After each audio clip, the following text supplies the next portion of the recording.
Hello, it is 8 a.m. in New York, 3 p.m. in Johannesburg, and 8 p.m. in Bangkok. Welcome to In Transit with Sundae Bean. I'm an intercultural strategist, transformation facilitator, and solution-oriented coach.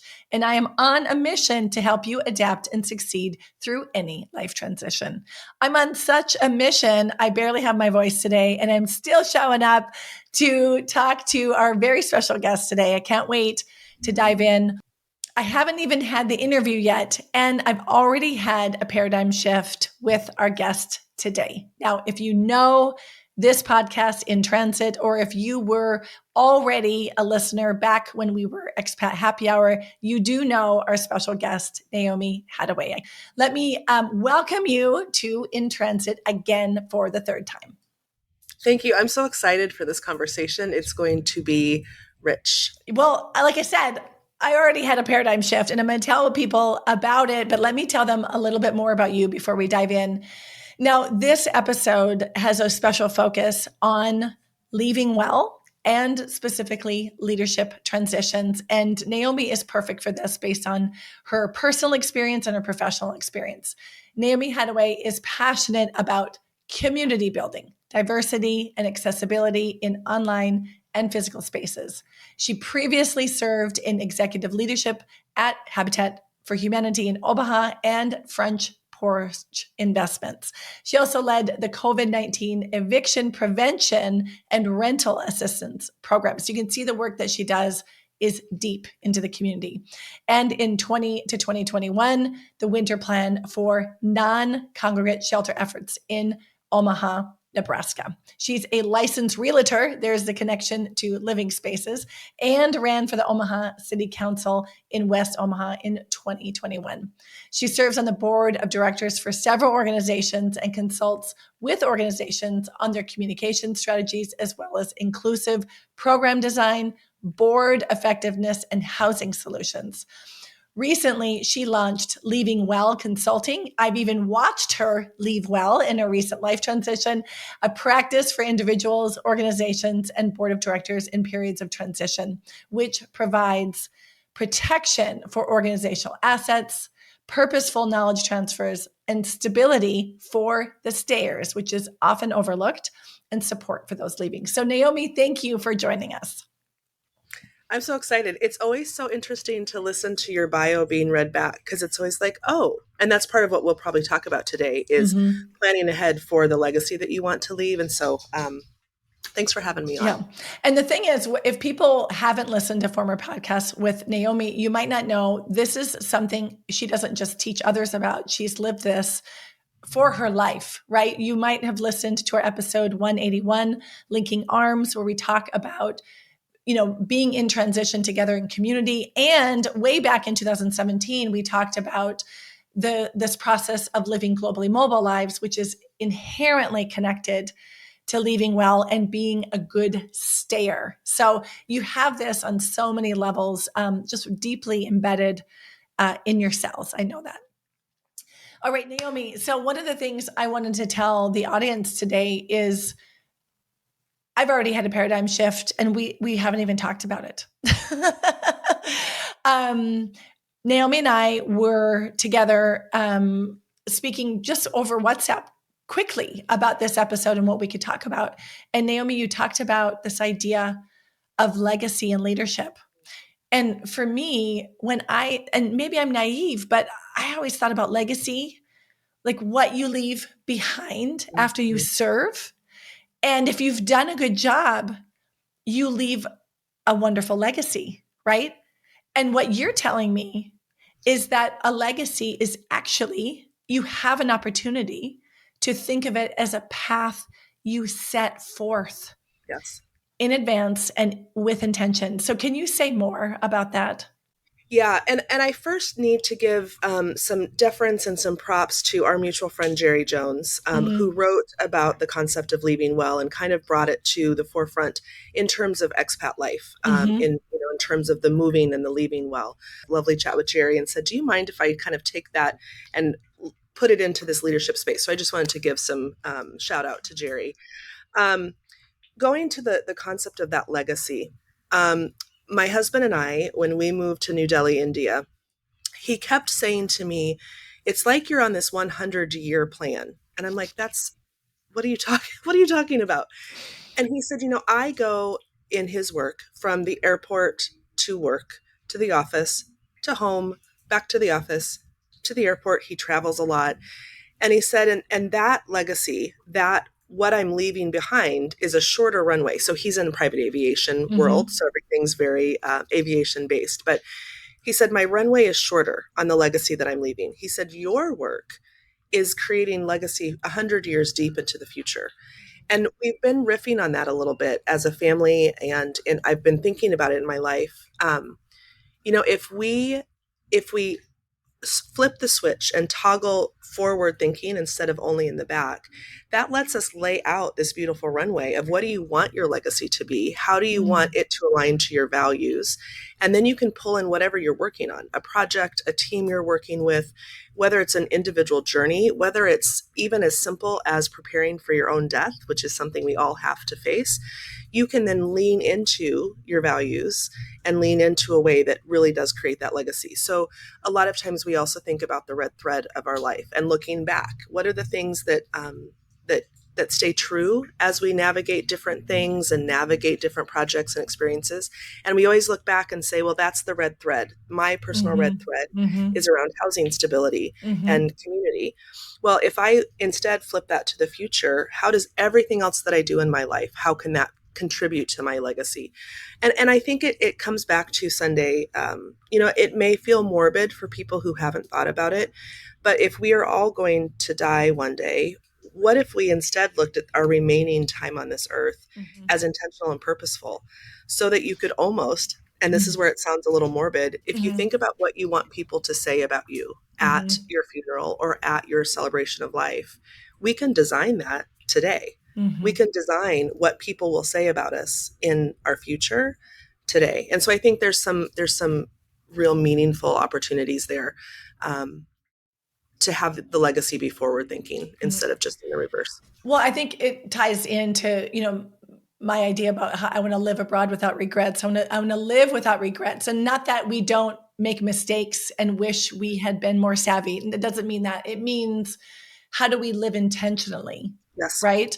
And there's this word legacy. I find it's, I've also heard another context, and people feel shy to even think about the word legacy, because it's like legacy is only deserving to the famous, only deserving to the super successful.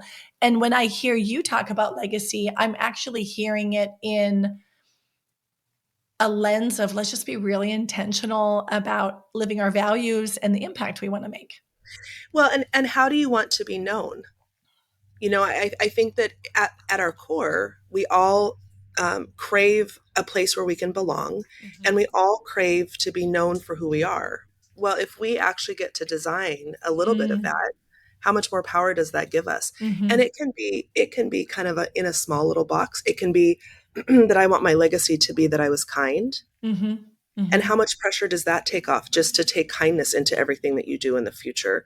Or it can be big things. It could be, it could have numbers and metrics attached to it. It could be that it could be something huge. Like in my legacy, I want it to be that I impacted homelessness and prevention of that. So I think you can play around with it a little bit. Right. I think the other beauty of creating legacy intentionally and thoughtfully is that you can bring your loved ones into the mix and ask them, am I living into this? Will you help hold me accountable and check me when you notice that I'm straying from what I want my legacy to be? So, I think that's powerful. And I think then the other thing too is we all need to take this into account, even if you don't think that you're in a space that you hold a lot of decision-making power or a lot of control over your destiny. And I kind of air quote that because we all do have that control. We need to be thinking about it actively and regularly, because we can't think about it when the time comes. We have to be thinking about it proactively. So tell me more about how you came to focus on this. I mean, what was it that led you to this clarity? So, it's interesting. I have been, in the last 3 to 4 years, I've been diving and dipping in and out of other people's systems. So, I've been a project manager that has come in to help accomplish something. I've been asked to come in and help fix or come in and help steady. And I've just been realizing, like, I think that the part of the problem is that we are churning out leadership folks that don't prep for their own legacy. And so then we're all just kind of flailing in the wind. And then not only that, but we have kind of this broken system where people leave a project or a thing or a role or an organization and they haven't prepped to leave. And so then they can't also work on staying well at the next place. And then the other piece that's really tragic is that we don't help ready or steady the ship for the people that are staying whenever that transition happens. So I think it happened Sunday because I was privy to, but not emotionally connected to all of the trauma that's happening as people leave projects or as people try so hard to valiantly show up every day for their work, but there's no purpose. There's no riverbanks. There's no like guideposts. And then that's kind of where it was like, oh, well, we're forgetting our values. We're forgetting why we said yes to this project or the job in the first place. And then when we don't remember why we said yes, and we also don't have riverbanks that guide our work, it just kind of, it makes it messy. Right. I'll give you an example. Someone called me recently and said, I think that I'm going to be leaving in the next 6 to 9 months. I'm just tired. I think I've done my job and I'd want to know what you would suggest for me. And I said, well, the first thing you need to do is get a big sticky paper and write out all of the things that you wanted to do when you first started this job. Start identifying the things that you've accomplished. And then what's left? What are the things that you wish you wanted, like that you really want to do? And then that way, her next 6 to 9 months can be so laser focused on 2 or 3 of those things so that when she leaves, she knows that she has done what she meant to do. And then it also sets up, again, how does she want to be known as she leaves this next role? So it's such a different energy than like waiting it out. If we take it from a globally mobile space, right? When you're like, oh, we have the next assignment, we're leaving in 6 months, you almost like check out energetically and emotionally. And you're just like, you're gone. You're gone. You disconnect. And what you're saying is, no, that's when you dig deep. I think you can do both. I think you can dig deep. So to use the example of being a globally mobile person who has the next assignment coming, we do check out, right? And you get your timeline that you use the last move and you start checking the boxes of what you need to do for the next role or the next location. But I think we can also, we are so resilient as humans. We can also dig deep in the place that we are currently. Going back to Jerry's leaving well concept, there's all of these like real-time solutions that you can implement. For us, when we've moved locations, we make sure that we go back to the favorite places. We make sure that we go back to say goodbye to our favorite wait staff. We make sure that we take photographs of the things that really matter to us. And so those things can also be applied to the leaving well concept in our careers, our professional lives.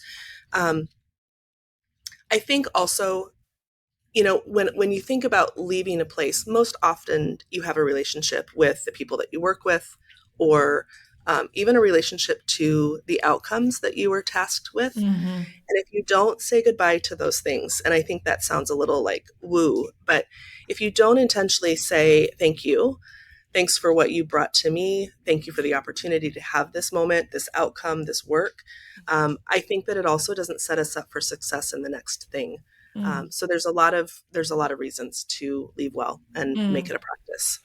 Yeah. And I think it would absolutely change the quality of your weeks, right? Yeah. Instead of being bogged down by like the operational demands, it adds another layer. And what I'm hearing is when you're living in alignment with your values, right? And you have personal purpose and meaning in what you're doing, it changes how you engage in your operational day-to-day. Yeah. Well, and think about too, the difference between, if you imagine a typical office setting, I know folks are doing remote and people are doing virtual work now, but if you think of a typical office setting where traditionally people are sharing the same space, think of the outright difference between someone who is checked out and has another 30 or 60 days, right, versus someone who's coming in and saying, I have this much time left. What can we do today? How can I help you today to make Mm-hmm. sure that you have what you need? It just shifts everything. And not only that, but it becomes this really beautiful opportunity for modeling behavior. And then the ripple effect of leaving well with the folks that stay, whether they know it or not, they'll pick up on that same energy. It also helps them welcome the next person in a Mm-hmm. much different way Mm-hmm. than if there hadn't been intention. So it becomes this really holistic and beautiful opportunity. That's exciting. So what if you already have a leadership position and you haven't thought forward? You're like, actually it's a great idea, but where do I start? Yeah. So I think it goes back to the values. I think, there's all sorts of places that you can get a list of common values. So I would encourage everyone to Google list of values. It'll pop up, and you can spend some time circling the things that pop out to you and are really immediate values that you identify with, and then pull the top 3 to 4 of them, and then pull that into a document. Make it a living document, a Google Doc, or whatever you can use that maybe it's handwritten, but start to identify how those overlap and how you already see those in your day-to-day life. So for Mm-hmm. me, one of mine is kindness. So if kindness is a value for me, am I bringing that to work every Mm-hmm. day? Am I Mm-hmm. bringing it to the way that I schedule a meeting? So for me, Mm-hmm. this sounds Mm-hmm. very, very rudimentary, but a kindness value for me lives out when I schedule a meeting. I make sure that I have a pre-read. So if you don't already know about my organization, here's a link Mm-hmm. in the calendar invite. Yep. And here's the agenda that we're going to talk about. And by the way, I only schedule for 45 minutes so that you have time for a bio break before your Mm-hmm. next meeting. Mm-hmm. So that Mm-hmm. seems like it's like, oh, that would be lovely. But Yep. it goes back to very intentionally, I've done it because a kindness value is something that I want to live into. Yep. So what happens then as I leave a project, if people say, what would you say about Naomi? Oh, she was kind. She only always scheduled 45 minutes, and I always Mm-hmm. remember that. So I think you can just take it bit by bit, find Mm-hmm. those values that you identify with for your life, and then start to see how you can attach them to your work. The other thing I think I would say for someone who's currently in a role and thinks, oh, maybe there's not time or it feels too hard of a slog. Um, if you think about the things that you were excited about when you first took the role or when you first were asked to apply for a job, what were the things that were so exciting? Oftentimes we lose those and they fall to the bottom of the pile because the Mm-hmm. day-to-day operations take over. So remembering those things and seeing, can you invite those things back? Can you invite the excitement back? What are the things that felt too big that someone told you you couldn't accomplish? And so you set those to the side, revisit those, because those things can also be legacy.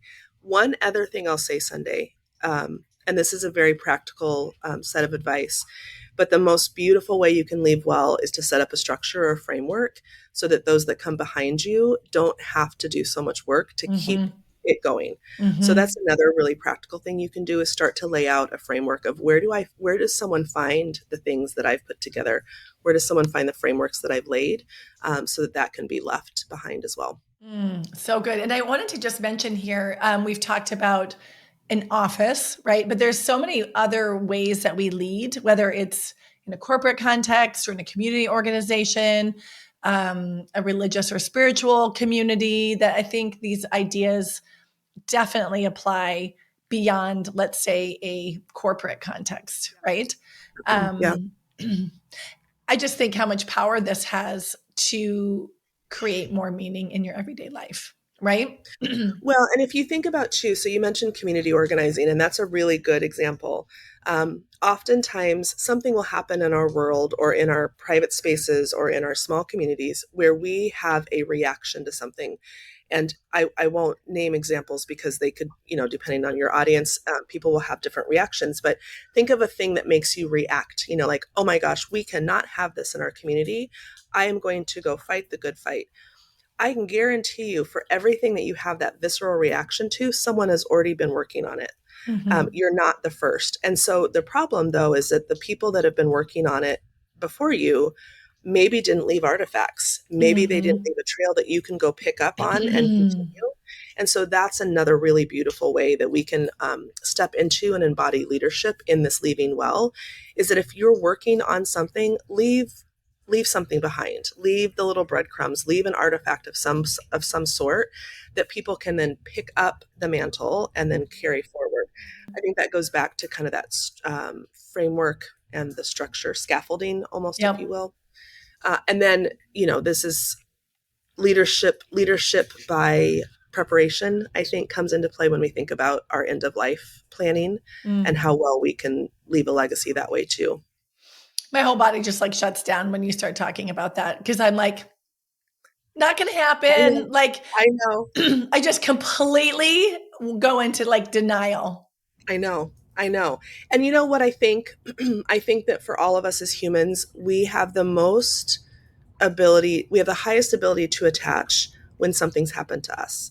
And so I did not fully understand how important this was until I was asked to manage my uncle's estate. And it was like, oh, if only he had done, if only he had thought forward about his Yes. legacy, because part of his legacy could have been, I've organized it for you all so that you are not having to scramble and argue Yes. and grieve. Yes. So that all you have to do as part of my legacy is grieve and remember. So that, shutting down is the natural reaction, and pushing into it just a little bit more to say, okay, it's going to happen. What are small things I can do to help protect that legacy? I'm actually going to put a link to a podcast episode I did with an expert on estate planning to help keep this conversation going and to keep myself accountable, because it's an act of love to prepare for your loved ones, right? To take that ease away. I've also been privy to what happens when you are responsible for the estate. And it's like a second job for 6 months, right? So you work full time during the day and then you go home at night and you do that for 6 months. And that's heavy. It's heavy. It is heavy. And not only that, it goes back to that, what are we asking others to do because we didn't plan for our legacy? It's in the job space, it's in our personal spaces, and it's in that end of life space. So if I have not prepared for my end of life, I'm asking my family to bear the brunt of that when all they should be doing is grieving and celebrating. Right. In a professional space, if I haven't prepared for my legacy, I'm asking others to pick up the slack for my absence and their own jobs and prepare for the new person coming in. So there's a way that we can bring in caretaking for each other, community care, in protecting our legacy and preparing for it. It makes me want to ask something kind of pragmatic. When someone's going to leave an organization is actually nobody's business until you make that decision, right? But once you do and it's officially communicated, a lot of people are implicated, right? What do you think about people being transparent about thinking about leaving before they've actually made that decision?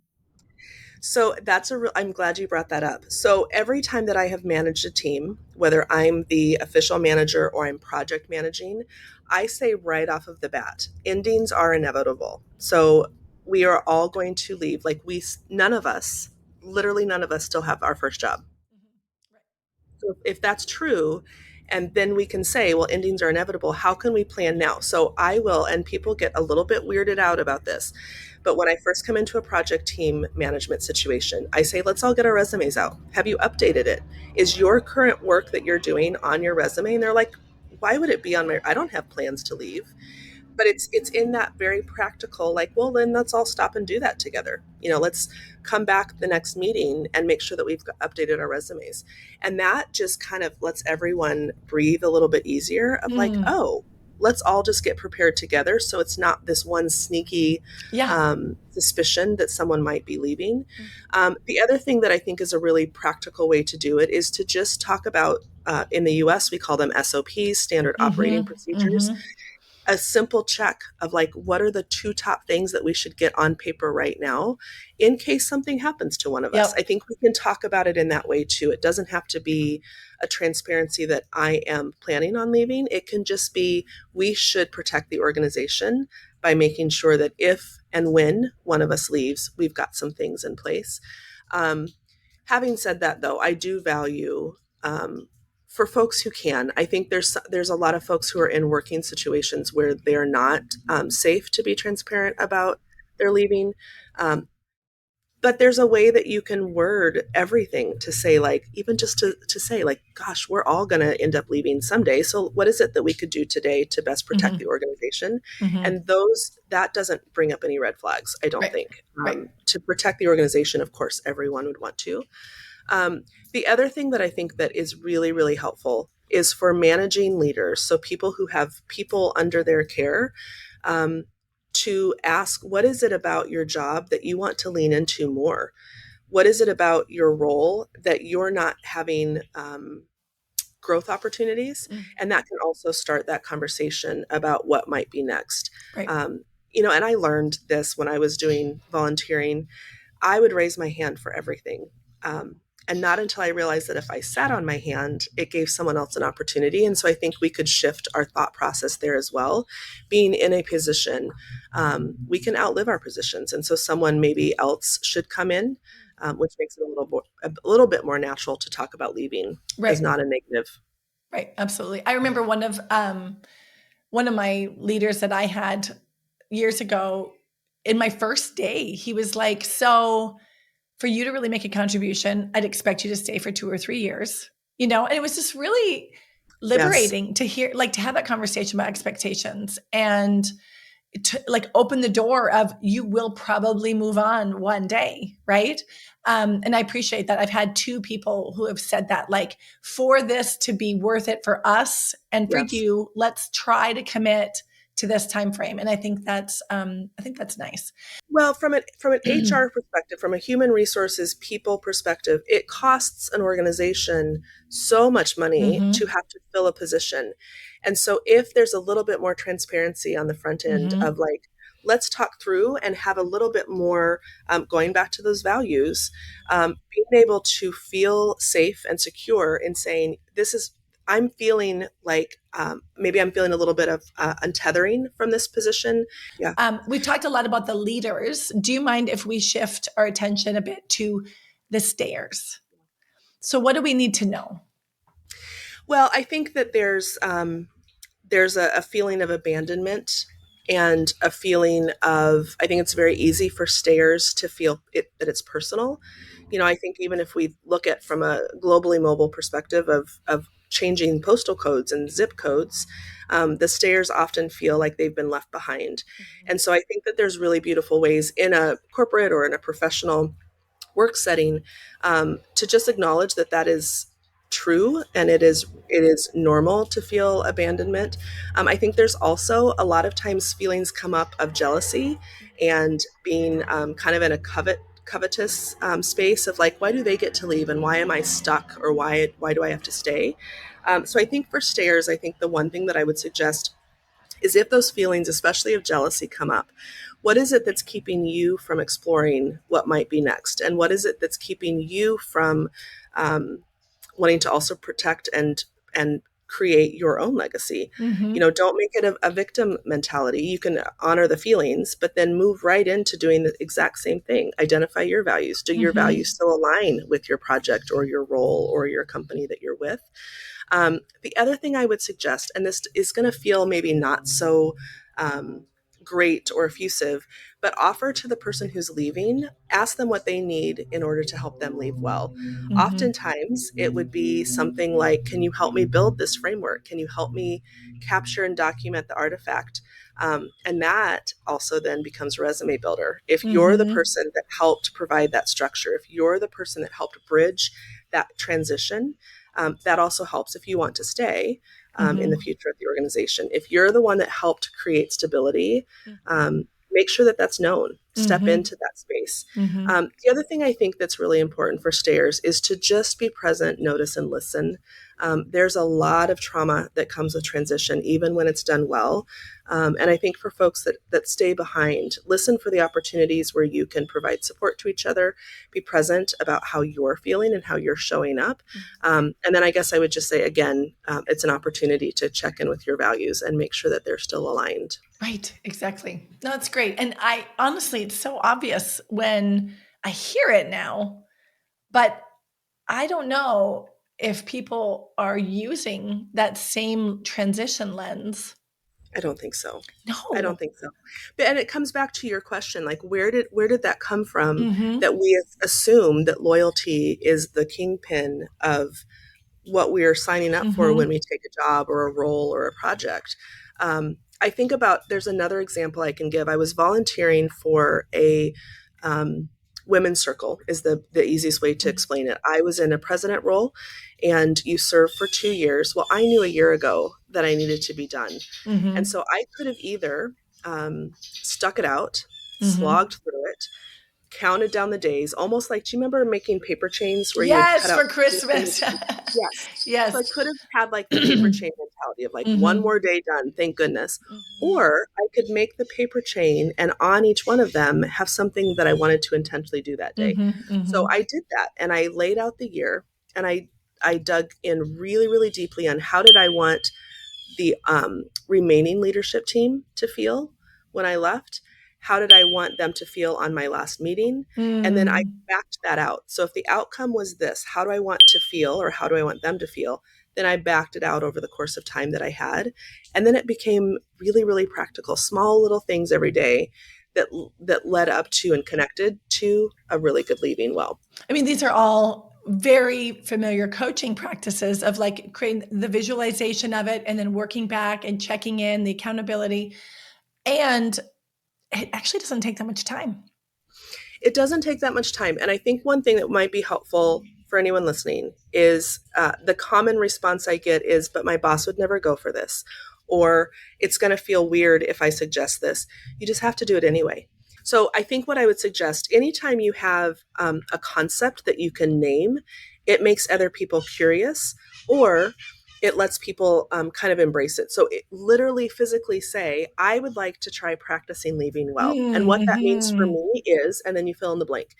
I guarantee you that there's going to be some interest and some intrigue and some curiosity. At the very minimum, they'll be like, okay, cool, whatever.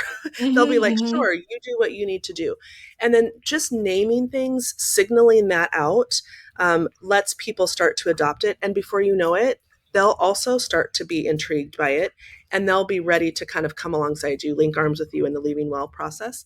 Um, I left a job a couple of years ago, and I said every time, as I leave, I want to make sure I leave well. As I leave, I want to make sure I leave well. Mm-hmm. As I exit, I want to make sure that you felt that I've left well. And Mm. wouldn't you know, the boss who is still there calls me on a regular basis and says, someone else just left and they left well. So Oh, we that's nice. remember, right? Mm-hmm. And so if you just name it and speak it, it'll be a lot easier for other people to come along.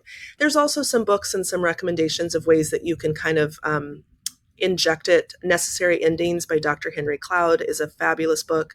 The First 90 Days, the button-up summary is, when you're intentional about how you leave, you are setting yourself up to not only enter the next thing well, but you're also creating a ripple effect for those that stay behind. Mm-hmm. Well, and there's a couple of other things. I keep going back to purpose and meaning. Like it just seems so much more meaningful. And that is rewarding for everybody. The other thing is, it doesn't take very much time. It's No. literally just this intention 20 minutes here, half an hour there to get clear. Yes. Yes. And I think, think about from a hiring organization's perspective as well. They want good apples. If you think of the bad apples ruin the whole entire barrel concept, they want good apples to leave because that reflects back on their organization. So if I've left well, Mm. and if my organization has allowed me to leave well, I will likely talk about that organization in much higher terms and in much more glowing ways than if I hadn't left well. Mm-hmm. And so it's really in everyone's best interest to Mm-hmm. practice. And it's a practice. Yep. It's a habit that has to Yep. be formed. And the other thing too, is there's no one way to do it. It's going to look different for everyone. Mm-hmm. But I think you hit the nail on the head when you said it doesn't take that much time. I just, why aren't we doing the things that will make such an impact that are actually so light? And you don't even, I mean, it's also not expensive. You can do some of these reflections on your own. Yes, you can work with a coach, but it's just about intentionality. It's so It is. important. Maybe it's a list of passwords. Maybe it's a list of the things that I didn't get done yet, but here's the framework that I started. Mm. So there's all sorts of ways that you can set yourself up too with having a list to reflect on, that also doesn't cost much money. Mm-hmm. I just think about often when we come into a new position, we're very focused on understanding the organization, delivering, right? And we don't go on the meta level. Yeah. So I think it's wonderful. This conversation, I'm just thinking about intentionality. I'm thinking about values. How can we talk about knowing? How do I know when it's time to go? Mm-hmm. Yeah. So, it's going to be uniquely personal for everybody, but if we lean into our intuition and our gut, we all know. We all know when there's something that doesn't quite align anymore. And I will be really intentional in saying non-alignment isn't always icky. It's not always something that feels terrible or gets negative or feels tiresome. Sometimes a non-alignment is either a calling to something else, and I Mm-hmm. wouldn't say a higher thing, but it's a calling to something Mm-hmm. else, or just a natural shift. An organization, as it has different leadership in place, or as it has, and I'll say leadership by title, um, or as their mission shifts, it might just be that you start pulling away. So I think that often we assume that a no longer fit is bad. No Mm-hmm. longer Yeah. fit can also Yep. be really, really empowering and really beautiful. Um, if we are so aligned with what our values are, we will know. And when you know, I think that's an opportunity to go back to whatever your self-care or whatever your personal well-being things are, whether it's journaling, time with friends, time outside, ratchet that up a notch. If you have that feeling of knowing that it's time, spend some self-awareness time to check in. The other thing that I think is not often talked about, sometimes it's time to go and we know because someone else is a better fit. If you have Mm-hmm. someone that reports to you or that works with you that you see, that might be a better fit for what you're working on, that's also a really, really incredible leadership opportunity to say, maybe it's this person, Mm-hmm. and that's an Mm-hmm. opportunity to have really, really beautiful leaving well conversations inside of your organization or project to say, I want to maybe flag that this person would be great for this role. That's a powerful leaving well opportunity, Oh if yeah. you know. Yeah, absolutely. And I mean, I also just want to I want to use this opportunity to also say thank you to you when I was in a transition with my community, right? With my podcast. And I wasn't leaving anybody, but I was leaving one sort of Yes. scope and moving into the other. And that's what you and I talked about during that time is processing, like, how do I feel about that? It wasn't a misalignment. It was just a shift. And then how do I do that? And how do I do that intentionally and with care? And so I've had your support on that process. And I know how much that helped with that transition. So we've talked about it from like an organizational perspective, but I would even say that's valuable within your own business, Yes. right? If you're shifting even your niche or who you work with, those same principles also apply. Yeah, they do. Do you mind if we turn the attention to you a little bit? You've given us so much on these concepts of leaving well and being good stayers. Also how to, how an organization can really nurture that process. But I want to know a little bit about your own process right now. You know that I have ambitious transformation in transition. Do you mind telling us a little bit about what is in transition that for you right now? Which ones are you feeling? Yes. Yeah, so say more. So, transformation that I'm currently experiencing. So, in my personal life, we have just moved.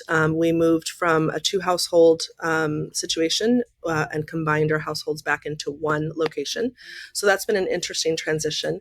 I'm also in the process of leaving employment to go to a contract position. So, I'm changing like the legal status of how I interact with my work. And it's interesting because that felt like not a big deal. It's just a legal status. I'm no longer an employee. I'll be a contractor. But it has caused, or it has given me an opportunity to really lean into practicing leaving well, because I'm leaving a team behind. They feel that they're being left behind in a certain way. And so it's been a beautiful way to practice that transition. I'm also working towards a transition of just literally how I live my life. You brought up the concept of ease before. And ease is something that I am chasing so valiantly. I want my mornings to be full of ease. I want my decisions to be more at ease. And it goes back to the values in Riverbanks. If I know that, this is what I stand for, or this is the work that I want to do, it makes the no's so much easier. And there's so many other people out there who can do the work that I say no to. So that's a transition for me. I have been, when I reflect back, I've lived a lot of my life in chaos and franticness and fast paced. Need to do it all, need to have it all. And I'm really pushing all of that to the side. So that's been a transition that will be ongoing. I know it will be a journey, but I'm welcoming and chasing ease. I've watched you live that. I've watched you have all of the things, all of the good things, but then make tough choices, right? To get to where you're at right now. So what is ambitious for you right now? As you know, I define ambitious. It has to be outside of scope or scale of any sort of definition. It has to come from you. So what is ambitious for you? So what's the first thing I thought of when you said that about what's ambitious? I'm writing a book. And while that might not seem super ambitious. Are you kidding me? No, I mean, I write. And so if anyone who's a blog writer or constantly is in writing spaces, to write a book, it seemed initially to me like, oh, I'll do that. But what I'm finding is that because it is part memoir, there's a lot of healing that is needing to take place that I wasn't prepared for. I'm also going to combine the tarot, the major arcana with this book. And so there's a lot of research that I'm not accustomed to. I've always written kind of from the heart and from the hip. And so the ambitious piece is coming in, needing to really plug in to doing right by this book. And I think that feels ambitious to me, to lean into the hard and lean into what doesn't come naturally so that I can put out this thing and do right by it. That's so exciting. I can't wait to hear more. It's going to be wonderful.